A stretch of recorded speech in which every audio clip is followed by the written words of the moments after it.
I'm Colette Barron-Reed. I'm an intuitive counselor and a psychic medium in practice for 27 years. And in this video, I am so excited to share how to reprogram your subconscious mind so you can really and truly heal your life and choose the life that you desire from the greatest sense of freedom you'll ever have. I've read thousands of people, close to 50,000 people by now, individually. And so it's not the individuals that we're talking about, it's all of us, because everybody does the same thing. I can look at somebody, and as an intuitive, it's an amazing vantage point because I can see that person about to repeat the same thing, and we talk about wanting them to change, and they talk about their commitment, and yet we find out that they did the same thing again, knowing they didn't want to, or that they found themselves in circumstances again that were not in alignment with their desire or what they believed is their highest good, and of course it wasn't. And I've done the same thing too. I've repeated patterns too. So I became obsessed over the past, I'd say 24 years, of learning different strategies and protocols and finding ways about how can I help people, including myself, make a shift from the habitual program and the reactive state of mind where we don't think and we find ourselves attracted to the same things even though our intellect and our desire is completely the opposite. What do we do in order to get yourself and your higher self in alignment with that small self so that you're making choices from an empowered place instead of a place of automatic? And so I eventually put a lot of different puzzle pieces together from various modalities, and I created what's known as the Envision process. And I first talked about it in my book, The Map, and the reason why I know people were hungry for it is because it eventually got published in 27 languages and is a bestseller. So judging by people's response to the content of the book, I then started refining the process and workshopping it with many, many people. I remember the first time somebody had their epiphany, they said, you really should teach coaches how to do this. And so I started my school, and I think over 2,000 students have been through the class and have learned Envision in various forms to apply to different subjects. And people have been blown away by how quick, how creative, how deeply moving it is, and how we can go from stuck to epiphany in less than 3 minutes. And that opens the door for a new pattern to be created, because that's what it's all about. The human mind needs a pattern. It needs something to follow. It needs that. And so what we do is we make a space so that something beautiful and new, in alignment with the soul, in alignment with destiny, in alignment with your highest good and the highest good for all. Before we can reprogram the subconscious, we need to interrupt its pattern. And the way that we do this is through an exercise that I'm going to teach you in this video that will enable you to experience something called spatial distance. Before we get into the unconscious, we're going to use a tool called creative visualization, and I'm going to show you how effortless it is to get detached and distance from whatever it is that's bothering you that you get trapped in. So your pattern will be shown in one way, and I'm going to show you how to move away from the pattern like that. So find a comfortable place to sit and just listen to my voice, or you can watch me in this video if you like. Breathe deeply and pick one thing that constantly bothers you. Imagine a pattern that you just can't seem to get around. Here I am again. And just imagine that pattern is represented by a box. So the pattern and all the problems that go along with the pattern, the energy of that is actually contained in a box. You know it's there, see it in front of you, and you are at the base of a mountain. Just allow yourself to see how large or small the box is, how it makes you feel to look at the box. Paying close attention to the fact that you are not the box. You are the one looking at it.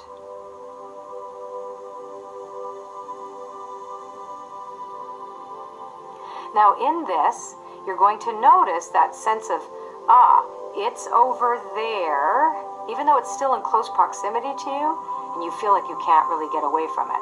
But you know that you aren't it. So that's our first feeling of, I'm a little bit separate from that. Now imagine that there's an elevator right beside you that can take you all the way up to the top of the mountain. Get in the elevator, and you're going to leave your box right there. All your issues are in that box. Up you go. And this is a tall mountain. Maybe it's 10,000 feet in the air. And quickly you find yourself at the top. Now look over the side of the mountain, and you're perfectly safe if you're afraid of heights. There's a railing. And look down and tell me how big or small that box is now. Look how far away it is. It's still there. We know we can't make it go away. But we moved. You moved away from it. Notice it's still a box, if you can see it at all. How does it affect you now? Now that you're at the top of a mountain, does it have any effect on you, if any? Look around you. Look at what you can see from this vantage point now. Could you possibly imagine what it would be like to not have to carry that box around with you? Think about it.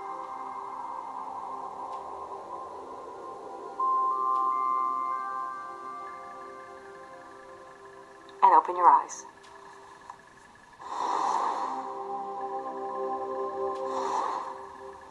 How was that experience for you? If you're now wondering, that was great, Colette, but how did any of that help to reprogram my subconscious? Let's put a little simple science on it. The Envision process is a way to create a virtual reality, a mind-body experience that causes a shift in perspective and perception. When you experience the process mentally and emotionally, your subconscious doesn't know it's not actually real. It's because the process draws on memories that are stored in the deeper layers of the mind, the unconscious. To illustrate this, here's an experience we all know that uses perspective. Most of us, if you have been 10,000 feet in the air, especially if you've been in an airplane, you know that looking down at an object that was really large when you first were on land with it seems very tiny when you're up in the plane or on the top of the mountain.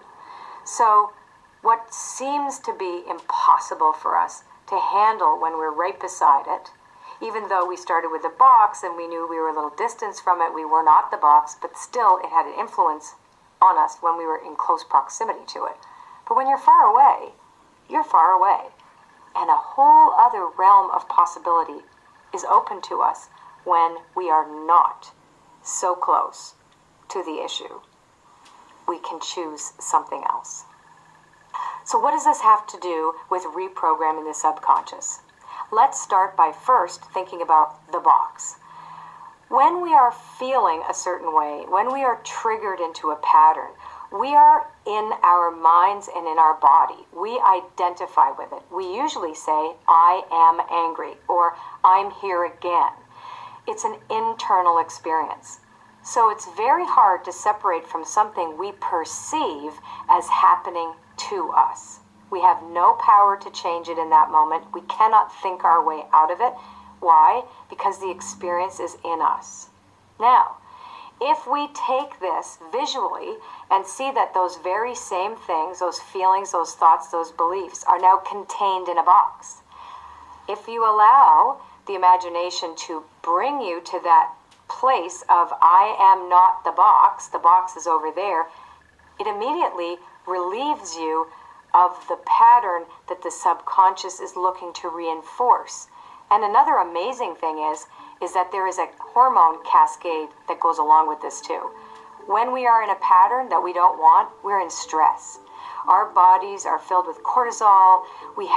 Everything is contracted. That's all we can see. And the minute we get relief from that, the feel-good hormones come through our bodies. We have an opening. We have a window of opportunity. We no longer feel trapped by the thing that is contained now in the box. Now, let me tell you how spatial distance works. The minute we see ourselves separate from the thing that is inside us, it's no longer inside us. we then relax. So can we make a different choice from the relaxed state? Of course.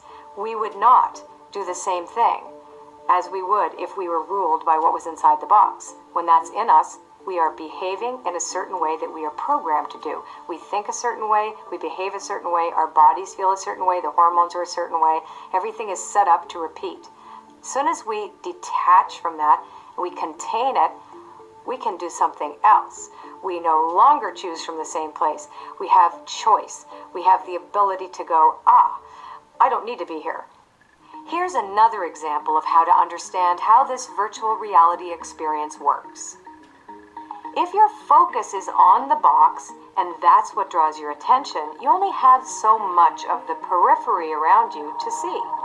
You're limited by your capacity to visually sense your surroundings. So imagine the box is really in the center of a circle. You have this much to look at, and that's about it when your central focus is this box. So now imagine being elevated high in the air, looking down at the box. You should notice it's smaller, and your experience of it changes. All your issues are still there. You haven't made them go away. You haven't resisted them. You haven't changed them. You haven't fought with any of them, and you haven't even named them. They are in a box. Now you're experiencing a perspective called spatial distance. Now you have a sense memory of what it's like to be hundreds or thousands of feet up in the air. You know, your mind knows right away, and your whole being adjusts the mind-body experience when invited into this process, which mimics the real thing. It feels very real, and the subconscious responds to it automatically as if it was. It knows, I am far away from that which caused me stress, overwhelm, or anxiety. Whatever that story is that the box is now symbolically containing. It's no longer the same size, and your whole outlook naturally expands. No longer is the box the center of the small circle, because you now have a huge vista to look at, and now your choices are infinite. You're free then to make decisions, change habitual behavior. Your thinking can be positive and will bypass the conditioning that held you hostage to those negative thought patterns, behaviors, etc. Well, that's how you got here in the first place. You want change, you want a better life with more meaning, abundance, etc. Now you can choose the change, and the more you reinforce that choice, then that becomes your primary experience. The subconscious begins to be conditioned for a new reality, and that's what this is all about. So the next time that you feel anxious about something, maybe your boss is yelling at you, or maybe you're overwhelmed and you have way too much work and you're just feeling put upon and nobody's helping you, or maybe you're in the middle of kids are fighting, or any other stressful situation, I'd like to invite you to take a minute before you react, because you will, because that's what it's all about. The subconscious is going to create an automatic reaction for you. Don't judge it. Put all the feelings, all the stress, all the overwhelm in a box. Give yourself a few minutes. Say to yourself, am I the box? Of course you're not. I am the one looking at the box. Now, you can go back and get the box later, because if you want all your problems later, you can. But for that moment, breathe into the fact that you are not what's in the box. I guarantee you, you will not start the argument. You will not answer back. You will feel calm. You will feel relief. It'll be as if no matter what goes on around you, the outer conditions of the world will not affect you, and you can become that powerful co-creator that you want to be, because you have a choice now. In the next video, we're going to go even further with the idea of spatial distance and how to detach and stop being influenced by your subconscious. I'm Colette Barron-Reid. After 26 years of working as an intuitive counselor, life strategist, psychic medium, coach, and founder of a global online coaching school, I am so sure about three things. 1, having the desire and the motivation to change is not enough. You have to address the subconscious for lasting change. 2, people believe that personal transformation has to be hard, and that's not true. I have coached many people and trained others in the envision process, and an epiphany can happen like that. 3, no matter where you are in your life circumstances, you can effortlessly align with your higher purpose and your soul's design for you. I am so sure of these 3 things because if anyone has a background story that would sound destined for a life of repeating the same patterns and being forever blocked, that would be my life.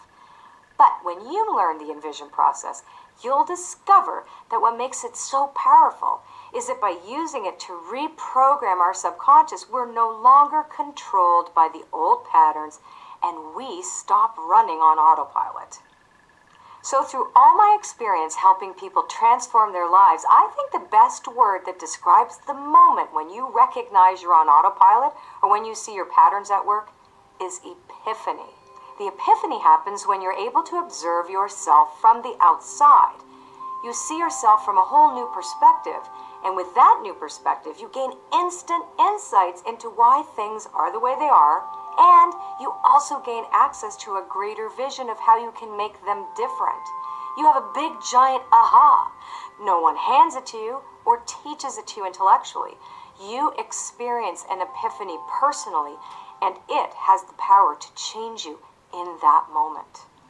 The quickest way I've been able to get others to an epiphany or breakthrough is through the use of active imagination, a concept I discovered while studying the work of Carl Jung. Over the last 10 years, through working with my clients individually in groups and my workshops, I found that when I combined active imagination and creative visualization and other techniques like mindfulness, I discovered an effortless and effective process. And it works instantly for people who are looking for that window of opportunity to go from stuck in a program into a place of creative choice. The secret to active imagination is that it's a way to communicate with the deepest layer of mind that we normally only access through dreams. The unconscious is where all the hidden information about how you are, who you are, really exists. And this layer of mind is where everything is stored and where the subconscious mind gets its information.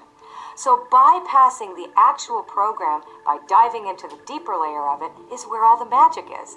We go direct to the cause, not the symptom. The subconscious is always in communication with the unconscious, choosing the things that have the highest electrical charge to base a pattern on, even if you don't like its results. Whatever was strongly planted in your mind, then reinforced and repeated over time, is well grooved in your mind-body memory. It's like a well-traveled ski slope, and what we need to learn is how to choose another one that will take us somewhere new.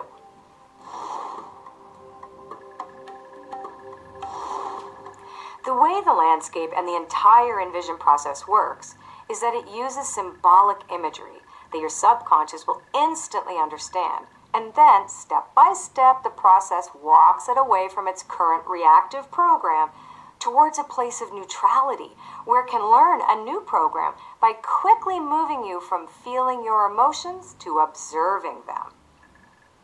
The reason we want you to do that is your subconscious is built to fire up the pattern when you're in a highly emotional state. That's like the cue for your automatic pilot to take over. I'd like to invite you to try this now with an exercise from the course called The Landscape. When in a place of distress or uncertainty, we often can't see the forest for the trees, and it causes us to lose our bearings and our objectivity. And with Envision, we create an atmosphere in our minds that interrupts this pattern, allows us to detach from it, and restores our ability to create new avenues of thinking and therefore a new experience of life. When we can't see the forest for the trees, we can actually provide our minds with a forest to be able to see the trees. Are you ready to get unstuck? Follow these steps. Step 1.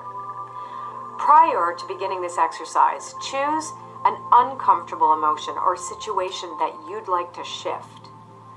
The discomfort can either be a feeling state like fear, anxiety, overwhelm, shame, or judgment, or a belief like, I'm not worthy, or I'm stuck, or I'm unsafe.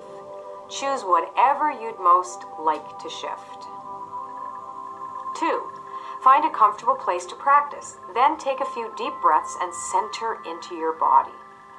Imagine that you're sitting on a small sloping hill with lush green grass. You may find yourself standing or possibly sitting in a chair. Either way, be barefoot in your mind and feel the grass underneath your feet, and continue to breathe slowly. 3. Now recall the uncomfortable emotion you've decided to work with, and allow yourself to feel deeply into it. This part feels uncomfortable, but it's precisely what we want to shift. So recall the situation or emotion and locate it in your body. Invite it to come forth with as much curiosity and compassion as possible. 4. Once you're in touch with this emotion, invite and allow this emotion to show itself to you as a landscape that will now appear in front of you. You should be able to safely view the landscape from the hill you're standing or sitting on. 5. We're going for invitation and reception here, not projection. So whatever pops up, accept and begin to observe it. You might see a forest, a jungle, a desert, quicksand, rocks, or you might see something cartoonish or fantastical, specific or abstract. Whatever it is, just observe it, as the idea is to actually allow yourself to be surprised. If you get the sense that you didn't expect something, we are right on track. We're seeking to find what we don't know here, and the landscape can take almost any form. Is it indoors or outdoors? Full of images or quite sparse? Just don't force it.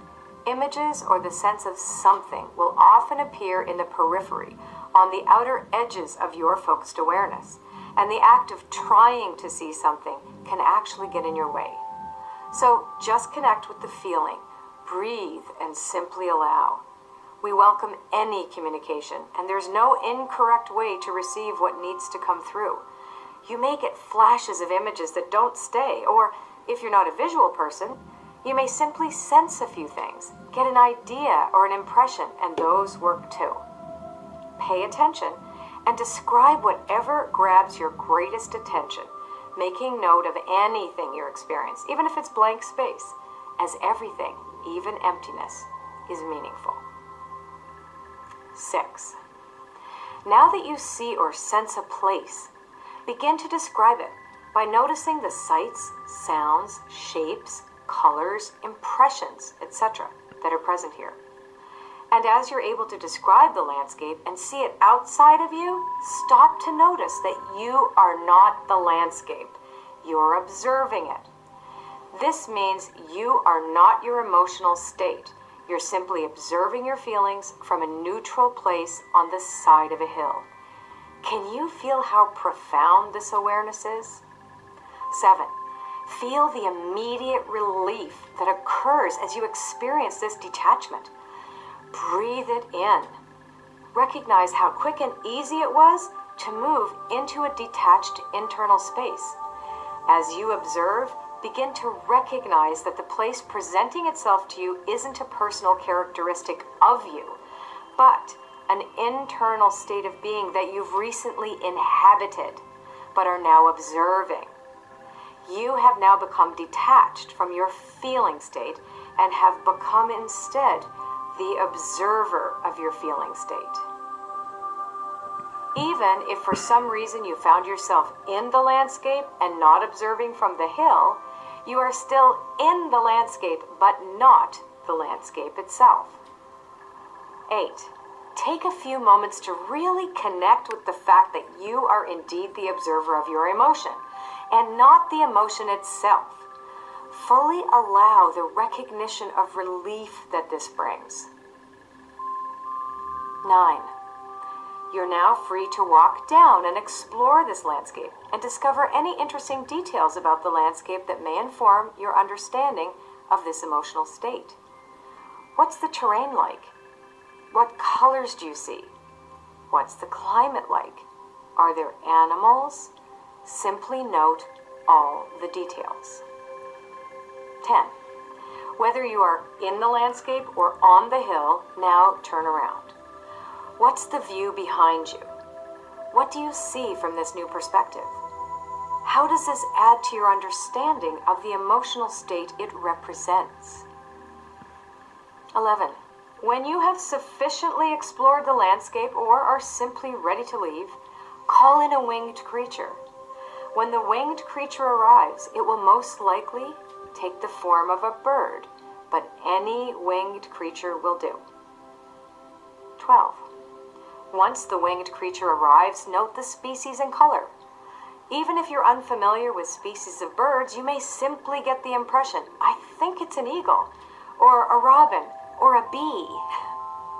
Once your personal mode of flight has arrived, allow it to become big enough for you to get on its back at your regular size, or for you to become small enough to get on the bird at its regular size, whichever feels right to you.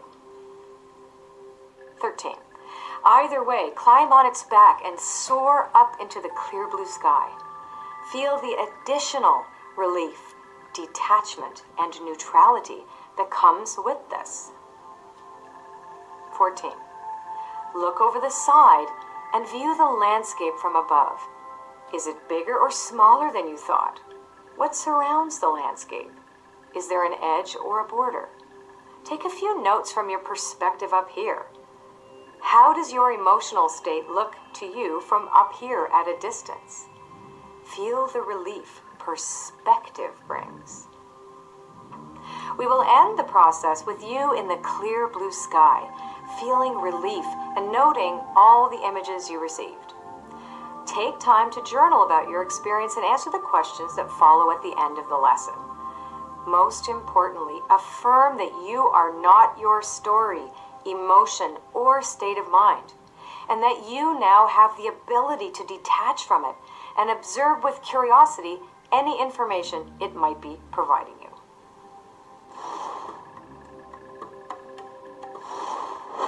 And let me reiterate something from the first video, and I cannot say this often enough. When you engage your mind with active imagination, your subconscious doesn't know it isn't actually real, because the virtual mind-body experience of the landscape process draws on memories that are stored in the deeper layers of your mind, below the subconscious, in your unconscious. This exercise and the spatial distance exercise from the first video, well, these are quick examples of how we can dialogue with the deeper parts of our mind, and they also help us begin to make the first and most important change to our lives, which is to interrupt our patterns, interrupt our autopilot. In my course, Reprogramming the Subconscious Mind, we really explore the true power of lasting transformation by reprogramming the stories we all have within us. It's those stories that are causing us to unknowingly continue to make decisions and choices that perpetuate our notion of who we think we are and how we think the world is. Here's a really good example of what I mean. So one of my clients, whose name is Joan, that's what we're going to call her, came from a very dysfunctional family. She was the eldest of 8 kids. Both parents were alcoholics. They were very poor. And she was the one not only in charge of looking after her 7 younger brothers and sisters, but also she was the emotional caretaker of both her parents. So she had this idea in her head, and rightly so, that she was the one that was going to have to take on the weight of the world in order to count. Everyone relied on her.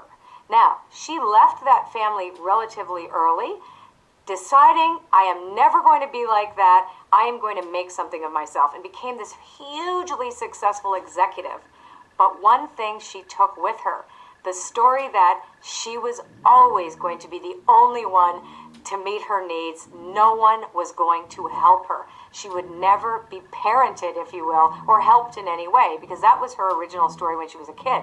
But she didn't know she had that story. She went on to create a very successful career. However, she consistently chose assistants that weren't there for her when she needed them. She consistently chose projects and partners, and her whole life was built around this idea that she was a martyr, basically, and that she would get to a place I can't do this. I'm the one that has to do everything. No one's there to help me. She really never learned that it was possible for her to get her needs met or that others would even be capable of helping her. So I taught her this process. I brought her to the place where she was able to see it as a landscape. And what she saw was this crazy factory, that everything was like so overwhelming and it was so noisy, etc. And when she was able to move away from it and far away from it with her bird, or in her case she had a bird, her winged creature was a bird, she said it was the first time in her life that she actually found a semblance of relief and didn't try to fight it. Because I said, let's just do it. She didn't even believe she was going to be able to do this because she said, I'm not visual. The minute she hit that top moment where all I see is blue and looked down and saw how tiny it was, she realized, oh my God, I could choose something else. And as a matter of fact, in a month, 1 month after I taught her this, she got a new assistant, she dumped her boyfriend, and she really is today, 6 months later, finding herself in a much more easier situation. As soon as she gets overwhelmed, no matter what it is, she gets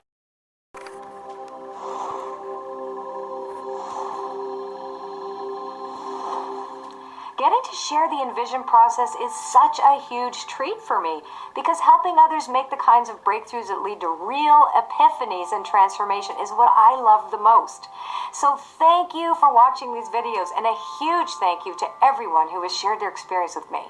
The response to these videos so far has just been amazing, and we're just getting started. In the last 2 videos, we looked at why we get stuck in the same patterns. Even when we want to make changes to our lives, we don't succeed unless we can reprogram our minds at the subconscious level. We need a shift in our conditioning. We need to go from reaction to response. The first step is to interrupt our patterns so we can start responding to situations from a place of empowered choice instead of reacting to situations on autopilot. When you're ruled by your subconscious, reacting out of your emotions when you get triggered by a familiar event, you're creating and reinforcing your patterns. And this is literally happening at the neurological level. Over time, your patterns become your story. Your story becomes your destiny, because your story becomes who you think you are. Your story also becomes how you think. And the real power of Envision is that you can use it to transcend your story. Here's what I mean by that, and it's something so important to understand. You cannot change what you've done up until this moment, but you can change how your past will affect the choices you make now and in the future. When you use the Envision process, you'll find that it can change the choices that you're aware of. And think about that for a moment. Albert Einstein famously said we can't solve problems by using the same kind of thinking we used when we created them. So if you choose to address your story at the subconscious level, you can begin to create new sets of neural pathways. You can create a different story. And with a different story, you have a different perspective. So from a different perspective, you'll see your choices differently. Or you may see entirely new solutions that didn't or couldn't be seen when you're trapped in your old story and running on autopilot. You haven't changed your past, but you have changed how your past has wired your subconscious. Long term, the results are amazing, but even short term, the effects can be physically felt.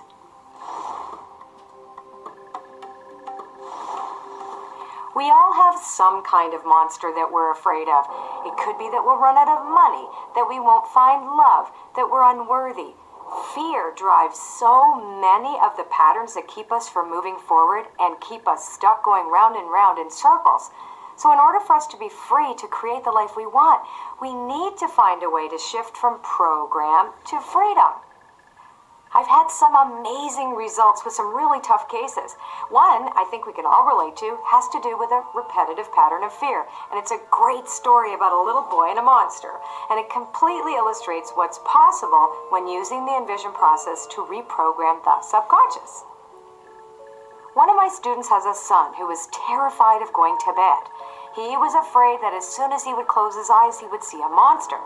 This went on for a year and exhausted the whole family. So she decided she'd try the process on him. She asked him, when you close your eyes and see the monster, what else do you see? Where is the monster?